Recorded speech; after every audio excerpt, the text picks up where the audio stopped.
जसे की मी कालच्या ब्लॉगमध्ये तुम्हाला सांगितलंच होतं आम्ही कुठे बाहेर गेलो होतो आणि काय तर तुम्हाला सांगते ओढला. तिथे खूप सुंदर असे झाडं होते, ते पण कसले माहिती का, तर ह्या काजूचे झाडं वगैरे बघितले आणि यांनी तर डायरेक्ट तुटूनच पडले. ते म्हणजे काजूच्या फळाचा रस पिण्यात. छोटे छोटे काजूचे झाडं होते पण भरलेले होते. काही काजू तर खूप सारे खालीच पडलेले होते.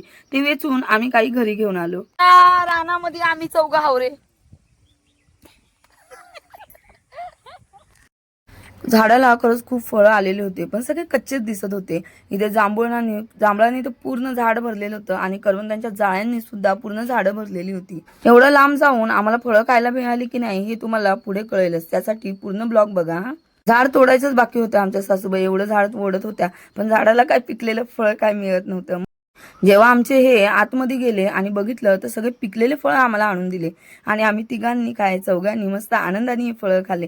खरं तर जांभूळ पिकलेलं बघून ना खूप आनंद होत होता आणि कधी खाईल असं झालं. पहिलं फळ जांभूळ खाल्लं, नंतर आम्ही गेलो पेरूकडे. समोर पेरू दिसला आणि पेरू आहे ना आतून रेड कलरचा होता, खरंच खूप गोडी होता. जांभूळ अजून पिकलेलेच नाही, करवंद अजून पिकलेलेच नाही असं भांडण करणारी मी, पण मात्र नवऱ्याने माझ्या सगळ्या इच्छा पूर्ण केल्या. ओढत ओढत पिकलेल्या करवंदांच्या जाळ्याजवळ घेऊन गेले आणि त्या जाळ्यांमध्ये घुसून काटे टोचताय का काय याचा विचार करता मला भरपूर असे करवंद आणि जांभूळही खाऊ घातले. काजू, जांभूळ, करवंद आणि पेरू सगळेच फळं इथे खायला मिळाले होते.